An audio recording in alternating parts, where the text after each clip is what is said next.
सर्वांचं पुन्हा एकदा स्वागत आहे आजच्या या महत्त्वपूर्ण व्हिडिओमध्ये।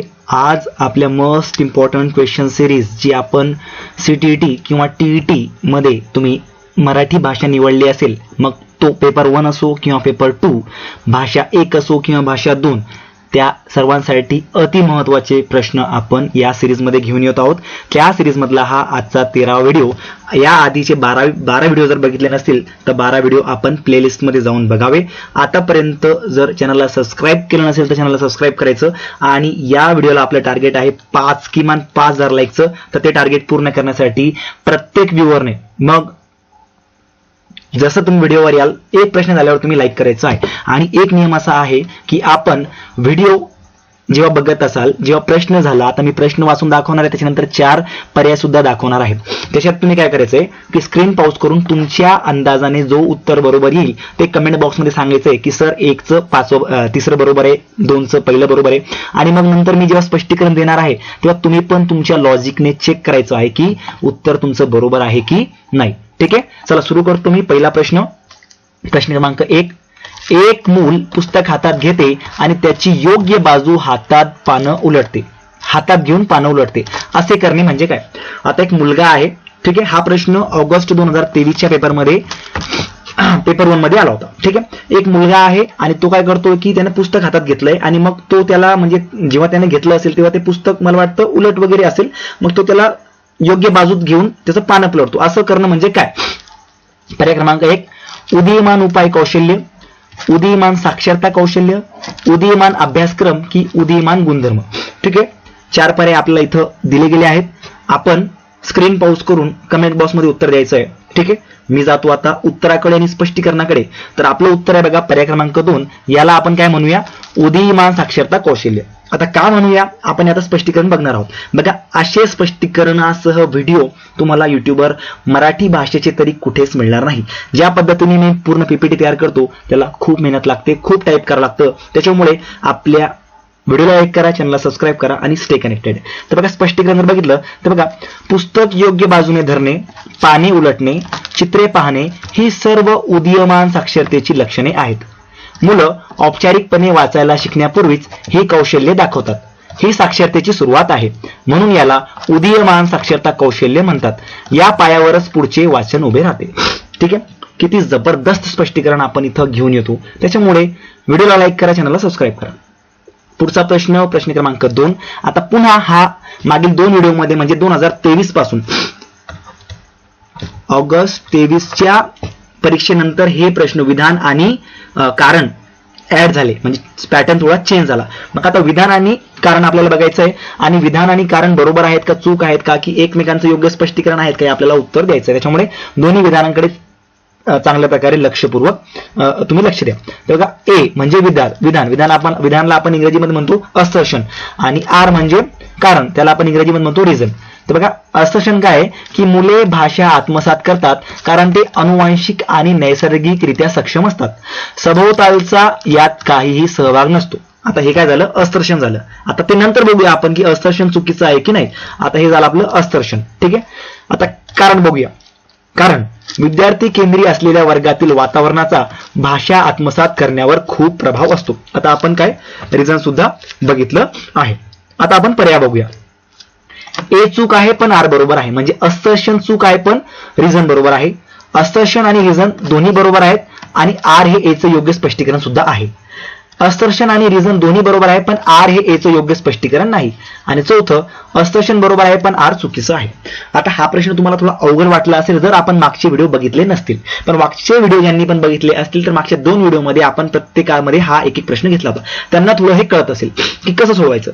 मग आता जाऊया आपण उत्तराकडे। आपण आपल्या मनात 4 पैकी एक उत्तर मनात धरायचंय, म्हणजे जे पण तुमचं लॉजिक असेल। मी जातो उत्तराकडे। तर आपलं उत्तर आहे बघा पर्याय क्रमांक 1, ए चूक आहे पण आर बरोबर आहे, म्हणजे असर्शन इथं जे दिलेलं आहे ते चूक आहे पण रिझन म्हणजे कारण जे आहे ते बरोबर आहे। आता स्पष्टीकरण जर बघितलं तर बघा, मुले अनुवांशिक दृष्ट्या सक्षम असतात हे खरे आहे पण सभोवतालचा काहीही सहभाग नसतो हे चूक आहे। इथं जे दिसले ना की सभोवतालचा यात काहीही सहभाग नसतो हे चुकीचं आहे, बिलकुल चुकीचं आहे, कारण सभोवतालचा सहभाग हा खूप जास्त असतो। वातावरणाशिवाय भाषा येत नाही. चांगले, बोलके आणि विद्या केंद्रित वातावरण असेल तर भाषा लवकर आणि चांगली आत्मसात होते. म्हणून विधान ए चूक आहे, पण कारण आर बरोबर आहे. दोन्हींचा समतोल महत्वाचा आहे. त्याच्यामुळे पर्याय क्रमांक 1 हे आपलं बरोबर उत्तर इथं असणार आहे. चला पुढचा प्रश्न क्रमांक 3. शब्दाचा सहसंदर्भ अर्थ समजावून शिकवलेले वाचन म्हणजे काय? ऑगस्ट 2023 पेपर 1 चा प्रश्न. शब्दाचा सहसंदर्भ अर्थ समजावून शिकवलेले वाचन म्हणजे काय? तर संरचनात्मक पद्धती, संज्ञापनात्मक पद्धती, ऊर्ध्वगामी पद्धती, समग्र भाषा पद्धती. प्रत्येक परीक्षेमध्ये हा पद्धतींवर प्रश्न येत असतो. त्याच्यामुळे हा प्रश्न स्क्रीनशॉट काढून ठेवा आणि याचं स्पष्टीकरण सुद्धा बघा, कारण एका स्पष्टीकरणामधून तुम्ही अनेक प्रश्न सोडवू शकतात. आता याचं जर उत्तर बघितलं आपण तर पर्याय क्रमांक 4 म्हणजेच समग्र भाषा पद्धती आपलं उत्तर इथं असणार आहे. आता स्पष्टीकरण जर बघितलं तर बघा, समग्र भाषा पद्धतीत शब्दाचा अर्थ संदर्भासह वाक्यात आणि वापरात शिकवला जातो. फक्त शब्दकोशातील अर्थ नाही तर तो कुठे कसा वापरला जातो हे पाहिले जाते. यामुळे आकलन पक्के होते आणि शब्द दीर्घकाळ लक्षात राहतो. हीच आधुनिक वाचन पद्धत आहे. म्हणून संदर्भासह शिकवलेले म्हणजे समग्र भाषा पद्धती असते. ठीक आहे. प्रश्न जर आवडत असतील, स्पष्टीकरणाची जी माझी स्टाईल आहे ती आवडत असेल तर प्लीज चॅनलला सबस्क्राईब करण्यास विसरू नका आणि लाईक सुद्धा करा, कारण तुमचे लाईक्स आम्हाला प्रेरणा देतात. फक्त 5000 लाईकचं टार्गेट आपलं आहे. पुढचा प्रश्न क्रमांक 4. भाषेबद्दल विचार करणे आणि बोलणे म्हणजे काय? अधिभाषिक योग्यता, स्वनेमिक जागरूकता, निपुण संभाषक की उदीयमान साक्षरता. ठीक आहे. स्क्रीन पॉज करून आपण उत्तर दिलंच असेल. जातो मी उत्तराकडे. तर भाषेबद्दल विचार करणे आणि बोलणे म्हणजे अधिभाषिक योग्यता होय. स्पष्टीकरण जर बघितलं तर बघा, भाषेबद्दलच विचार करणे, तिच्या रचनेवर कार्य करणे याला अधिभाषिक योग्यता किंवा मेटा लँग्विस्टिक अवेअरनेस म्हणतात. काय म्हणतात? Meta linguistic awareness. मुलं जेव्हा हा शब्द असा का लिहिला असे विचारतात तेव्हा ही योग्यता दिसते. ही उच्च पातळीची क्षमता आहे. लहान वयात ही हळूहळू विकसित होते. म्हणून भाषेबद्दल बोलणे अधिकाधिक योग्यता होय. पर्याय क्रमांक 1 हे आपलं उत्तर बरोबर इथं असणार आहे. पुढचा प्रश्न क्रमांक 5. एक आई दुसऱ्या इयत्तेच्या शिक्षिकेला सांगते, तिचे मूल काही वेळा असे काही बोलते की जे तिने कधीही मुलाच्या भावंडांकडून किंवा मोठ्या माणसांकडूनही ऐकलेले नाही. हे काय, कसे काय? आईच्या या प्रश्नासाठी नेमके उत्तर शोधा. अच्छा, मागच्या व्हिडिओमध्ये सुद्धा आपण हा प्रश्न बघितला होता, फक्त फिरवून घेतलेला होता आणि या ऑगस्ट 2023च्या पेपर 1 मध्ये थोडा अजून फिरवून घेतलेला आहे. आता या पद्धतीला म्हणजे हे याचं उत्तर काय? तर याचं उत्तर बघा, पर्याय क्रमांक 1. संरचनात्मक पद्धतीप्रमाणे मुले ज्या त्याच नवी भाषा तयार करतात. 2. मुलं नेहमी मोठ्यांच्या अनुकरणातून भाषा शिकतात. 3. मानवी मेंदू सहजगत्या भाषा आत्मसात करण्यास सक्षम असतो की त्यांच्या भाषा ज्ञानाचे प्रबलीकरण हे केल्यावरच ते भाषा शिकतात. ठीक आहे. 4 पर्याय आपण बघितलेले आहेत. जाऊया आपण उत्तराकडे. तर आपलं उत्तर बघा, पर्याय क्रमांक 3 की मानवी मेंदू सहजगत्या भाषा आत्मसात करण्यास सक्षम असतो. आता स्पष्टीकरण जर बघितलं तर बघा, मुलं कधीही न ऐकलेले नवीन वाक्य स्वतः तयार करतात. हे केवळ अनुकरणाने शक्य नाही. मानवी मेंदूतच भाषा तयार करण्याची उपजत शक्ती असते. बघा किती महत्वाचं स्पष्टीकरण आहे. चॉम्स्की यालाच LAD म्हणतात. म्हणून मुलं नवीन वाक्य तयार करू शकतात आणि सर्जनशीलपणे बोलू शकतात. हेच आईच्या प्रश्नाचे खरे आणि शास्त्रीय उत्तर सुद्धा आहे. अनुकरणापेक्षा नैसर्गिक क्षमता जास्त महत्वाची आहे. त्याच्यामुळे पर्याय क्रमांक 3 हे आपलं उत्तर इथं बरोबर असणार आहे. ठीक आहे. पुढचा प्रश्न क्रमांक 6. सुरुवातीच्या साक्षरतेच्या उपक्रमात मुलं आणि एक मोठी व्यक्ती सोबतच एक पुस्तक पाहतात आणि मोठी व्यक्ती प्रश्न विचारून संभाषणाला उत्तेजना देते. त्यानंतरची त्यांची भूमिका बदलते आणि मुलं प्रश्न विचारते. हे उदाहरण कशाचे आहे? म्हणजे आधी मोठी व्यक्ती प्रश्न विचारतो आणि नंतर मुलगा प्रश्न विचारतो, मूल प्रश्न विचारतो. मग हे कशाचं उदाहरण आहे? कथा वाचन, आदर्श वाचन म्हणजेच मॉडेल रिडिंग, सहवाचन की संभाषणात्मक वाचन म्हणजे डायलॉजिक रिडिंग. ठीक आहे. स्क्रीन पॉज करून आपण उत्तर दिलंच असेल. जातो मी उत्तराकडे. तर आपलं उत्तर बघा, पर्याय क्रमांक 4 संभाषणात्मक वाचन म्हणजे डायलॉजिक रिडिंग. आता स्पष्टीकरण जर बघितलं तर संभाषणात्मक वाचनात पुस्तक पाहताना दोघेही एकमेकांना प्रश्न विचारतात. आधी मोठी व्यक्ती प्रश्न विचारते, मग मुलं विचारतात. यातून संभाषण वाढते आणि आकलन पक्के होते. मुलं फक्त ऐकत नाही तर सक्रिय सहभागी होतात. ही वाचनाची सर्वात संवादात्मक आणि प्रभावी पद्धत आहे. यामुळे मुलांचा आत्मविश्वास वाढतो. त्याच्यामुळे पर्याय क्रमांक 4 हे आपलं उत्तर इथं बरोबर असणार आहे. कोणाचं? प्रश्न क्रमांक 6चं. पुढचा प्रश्न क्रमांक 7. विद्यार्थ्यांमध्ये भाषेचे श्रवण कौशल्य विकसित करताना शिक्षकाने काय केले पाहिजे? विद्यार्थ्यांमध्ये भाषेचे श्रवण कौशल्य विकसित करताना शिक्षकाने काय केले पाहिजे? तर पर्याय बघा. मुलांना निष्क्रियतेने जे ऐकतील ते ऐकू द्यावे, विद्यार्थ्यांशी वर्गात आणि वर्गाबाहेर बोलत राहावे, इतर भाषिक कौशल्यांचा विचार न करता फक्त श्रवण कौशल्यावरच भर द्यावे, की मुलांना वेगवेगळ्या माध्यमातून श्रवण करण्याची संधी उपलब्ध करून द्यावी, वेगवेगळ्या लोकांना ऐकण्याची संधी उपलब्ध करून द्यावी आणि त्यांना या उपक्रमात गुंतवून ठेवावे. म्हणजे पर्याय क्रमांक 4 तरी मला सगळ्यात जास्त पॉझिटिव्ह वाटतोय. त्याच्यामुळे आपण पर्याय क्रमांक 4 सोबत जाऊया. तरी आपण स्पष्टीकरण जर बघितलं तर आपलं उत्तर 100% पर्याय क्रमांक 4च आहे. स्पष्टीकरण जर बघितलं तर बघा, श्रवण कौशल्य हे निष्क्रिय नाही तर सक्रिय आहे. मुलांना गाणी, गोष्टी, संवाद, वेगवेगळ्या लोकांचे बोलणे ऐकायला मिळाले पाहिजे. एकाच प्रकारचे ऐकणे कंटाळवाणे होते. विविध माध्यमातून ऐकण्याची संधी दिली आणि त्यांना उपक्रमात गुंतवले की श्रवण क्षमता चांगली विकसित होते. यामुळे एकाग्रता आणि आकलन दोन्ही वाढतात. ठीक आहे. तर आपलं पर्याय क्रमांक 4 हे उत्तर इथं बरोबर असणार आहे. पुढचा प्रश्न क्रमांक 8. बघा, आधी प्रश्न क्रमांक 1 जसा आला होता तसाच 8वा पण आलेला आहे आणि हे दोन्ही प्रश्न कशाचे आहे? ऑगस्ट 2023 चे पेपर 1 चे. म्हणजे आपल्याला याची तयारी जास्त करावी लागेल. कशाची? असर्शन आणि रिझन, विधान आणि कारण.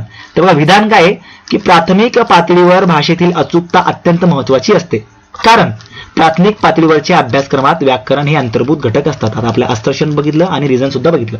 आता याचा पर्याय बघूया. ए चूक आहे पण आर बरोबर आहे. ए आणि आर दोन्ही बरोबर आहेत आणि आर हे ए चे योग्य स्पष्टीकरण आहे. ए आणि आर दोन्ही बरोबर आहेत पण आर हे ए चे योग्य स्पष्टीकरण नाही. ए बरोबर आहे पण आर चूक आहे. आता मागचे आपण जे पहिला प्रश्न बघितला त्याचं आणि याच्यामध्ये जर आपण संबंध बघितला तर पर्याय दोघांचे सेम आहेत, सेम पर्याय आहेत. म्हणजे ए चूक आर बरोबर, ए आणि आर दोन्ही बरोबर आणि आर हे ए चे योग्य स्पष्टीकरण. ए आणि आर दोन्ही बरोबर पण आर हे ए चे योग्य स्पष्टीकरण नाही. ए बरोबर आणि आर चूक. आणि मागच्या 2 व्हिडिओमध्ये जे आपण प्रश्न बघितले होते त्याच्यात पण हे 4 पर्याय होते. म्हणजे पर्याय सेमच राहणार आहे, फक्त असर्शन आणि रिझन म्हणजेच विधान आणि कारण बदलणार आहे. आता जाऊया आपण उत्तराकडे. तर बघा, आपलं उत्तर आहे पर्याय क्रमांक 1 की ए चूक आहे पण आर बरोबर आहे. म्हणजे असर्शन चूक आहे आणि रिझन बरोबर आहे. आता का बरं याचं स्पष्टीकरण जर बघितलं तर बघा, प्राथमिक स्तरावर अचूकतेपेक्षा प्रवाहीपणा आणि अर्थपूर्ण अभिव्यक्तीला जास्त महत्व असते. अचूकतेचा आग्रह धरला तर मुलं घाबरतात आणि बोलणे टाळतात. पण अभ्यासक्रमात व्याकरण अंतर्भूत असते हे खरे आहे, ते संदर्भातूनच शिकवले जाते. म्हणून विधान हे चूक आहे पण असर्शन म्हणजे कारण हे बरोबर आहे. प्राथमिक स्तरावर चुका होऊ द्याव्यात. प्राथमिक स्तरावर चुका या होऊ द्याव्यात. त्याच्यामुळे पर्याय क्रमांक 1 हे आपलं उत्तर बरोबर असेल. आतापर्यंत पण विनंती आहे की लाईक केलेलं नसेल तर लाईक करा, चॅनलला सबस्क्राईब करा आणि कमेंट नक्की करा. पुढचा प्रश्न क्रमांक 9. भाषेचे स्वरूप, भाषा शिक्षणाचे स्वरूप आणि या दोघांचे शिक्षण पद्धतीतील उपयोजन म्हणजे काय? तंत्र, अभ्यासक्रम, आशय की धोरण? 4 पर्याय बघितले. जाऊया आपण उत्तराकडे. तर आपलं उत्तर बघा पर्याय क्रमांक 4 धोरण. म्हणजे भाषेचे स्वरूप, भाषा शिक्षणाचे स्वरूप आणि या दोघांचे शिक्षण पद्धतीत उपयोजन म्हणजे काय? धोरण. आता स्पष्टीकरण जर बघितलं तर बघा, भाषा म्हणजे काय, ती कशी शिकवली जाते, कशी शिकवली पाहिजे आणि तिचा वर्गात कसा वापर करावा याबद्दलची सर्वसमावेशक योजना म्हणजे धोरण किंवा अप्रोच. तंत्र आणि आशय हे त्यातील छोटे भाग आहेत. धोरण हा व्यापक विचार आहे, यावरच अभ्यासक्रम आणि पद्धती ठरतात. म्हणून हा पर्याय योग्य आहे. कोणता? धोरण हा पर्याय योग्य आहे. प्रश्न क्रमांक 9 चं उत्तर आपलं पर्याय क्रमांक 4 असणार आहे. चला पुढचा प्रश्न क्रमांक 10. रचनात्मक मूल्यमापन म्हणजे काय? पर्याय क्रमांक 1 परिवर्तनाशी संबंधित नसलेले. 2 अध्ययन अध्यापन प्रक्रियेत जे घडते ते. 3 घडत असलेला विकास आणि सुधारणा. 4 अभ्यासक्रमात ठराविक टप्प्यावर पण विशिष्ट प्रकारे न ठरवता आलेले मूल्यमापन. ठीक आहे. 4 पर्याय बघितले, प्रश्न बघितला, आपलं उत्तर मनात ठेवा, कमेंट करा. जाऊया उत्तराकडे. तर रचनात्मक मूल्यमापन म्हणजे घडत असलेला विकास आणि सुधारणा. आता का बरं याचं स्पष्टीकरण जर बघितलं तर रचनात्मक मूल्यमापन हे शिकवत असतानाच केले जाते. यातून मुलाची प्रगती कुठे आहे आणि कुठे सुधारणा हवी हे कळते. हे अंतिम निकालासाठी नसून शिकणे सुधारण्यासाठी असते. घडत असलेला विकास पाहून शिक्षक आपली पद्धत बदलतात, म्हणून याला विकास आणि सुधारणेचे मूल्यमापन म्हणतात. हे सातत्यपूर्ण असते. ठीक आहे. अशा प्रकारे आपले 10 प्रश्न झालेले आहेत. 10 पैकी आपला स्कोर किती कमेंट मध्ये नक्की सांगा. व्हिडिओ कसा वाटला ते पण सांगा. त्याचबरोबर चॅनलला लाईक, सबस्क्राईब करा आणि स्क्रीनवर आपल्याला काही व्हिडिओ दिसत असतील, एक प्लेलिस्ट दिसत असेल ती फॉलो करा. आणि CTET परीक्षेमध्ये 30 पैकी 28 मार्क 100% घ्या. ठीक आहे. Thank you so much. उद्या पुन्हा 12 वाजता भेटूया.